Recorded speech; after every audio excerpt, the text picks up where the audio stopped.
Hello again, friends and neighbors. Once again, I've got another unboxing video. In this box, I have one of the greatest powerhouses for algae maintenance that one can invest money in and introduce into an aquarium. And for those of you who are experienced in the hobby, you know that I'm referring to Amano shrimp. Now, most Amano shrimp, when you find them, are considerably expensive. I mean, or at least around here in our local shops, they're anywhere between $5 and $8 a piece, which is astronomical for a shrimp. So I found on Amazon Aquahuna, or Aquahuna, however you pronounce it. This is the third time that I've bought stuff from them. I've been satisfied with them every time. The packages always get here on the earliest date that it is projected to get here. Now, the only thing that I'm a little confused about is I bought 50. There are supposed to be 50 Amano shrimp in this box. So judging from the size of the box, it means they're kind of small. Quarter hour. Without rambling too much about this, let's go ahead and get it open. It was kind of cold today. I don't know how long they sat out on my grandma's porch. And she just lives right down the road from me. The reason I have the stuff delivered to her house is because she actually has a covered porch, which I do not. And being in Florida, it rains quite a lot, so I don't want things to get waterlogged. And once again, just like I didn't film the first two unboxings. I wish I had them, but I didn't. The very well packaged. You get a little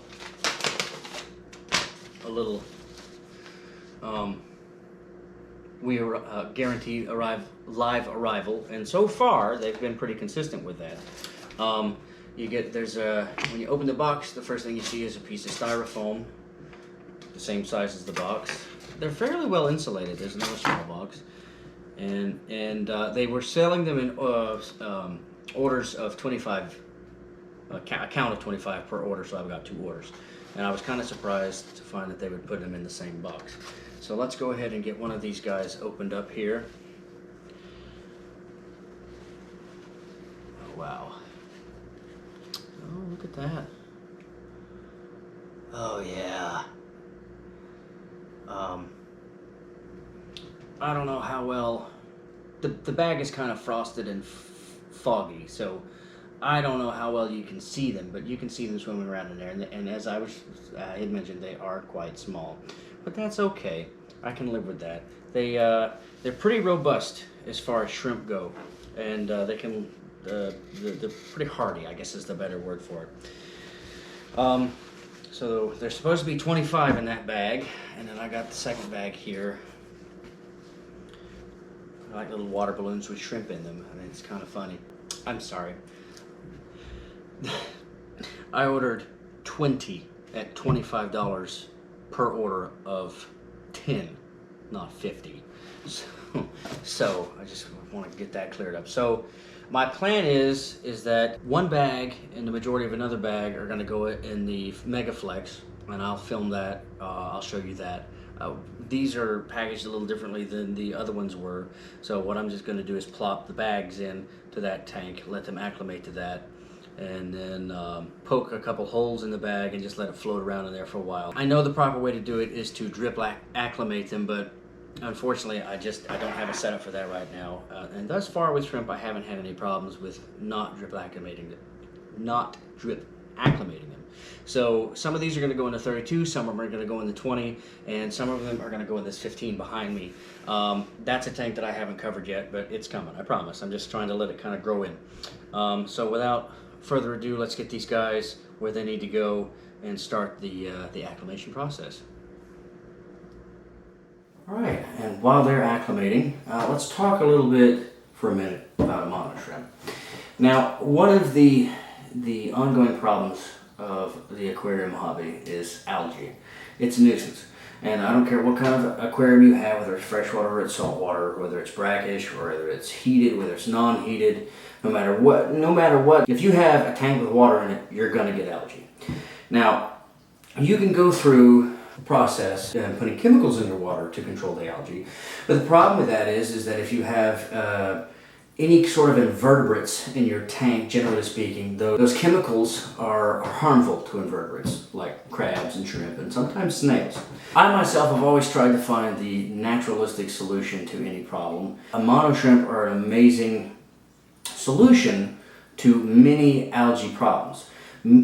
Partly because they eat a wide variety of different algae and they are voracious. They never stop. Most shrimp are like that, but the amano shrimp more so seems to have more of a hunger.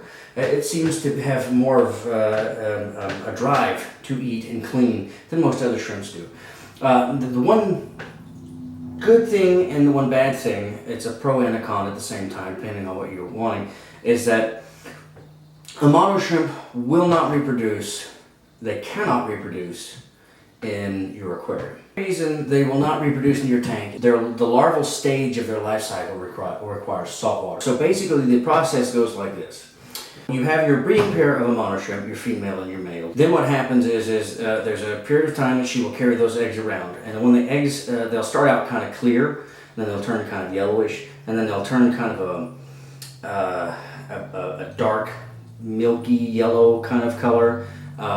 If they turn white, I think that means they're dead. But as long as they're like a yellowish hue, they're still good. So once they start to turn kind of milky, what she'll do is she'll drop the eggs.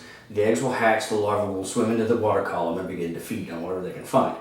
Now you have, I believe, about 2 weeks, that's it, from the time the eggs hatch to the time they have to be put in salt water or they will die.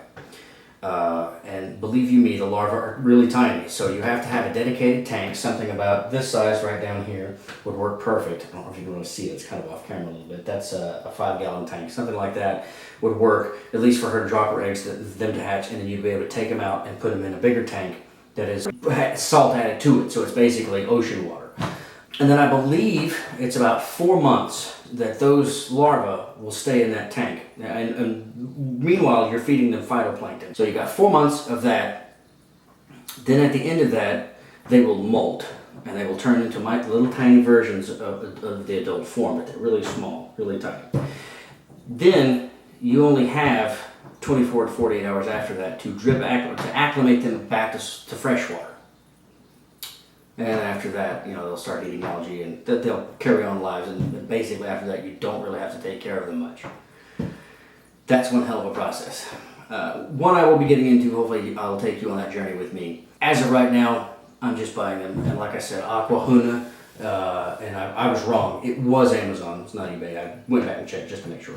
So it was on Amazon. I recommend, if you're going to buy shrimp, go look at them. They've got several different varieties, several different species. As I said, I've bought a few different ones myself. They have always arrived alive. They've always arrived in good shape.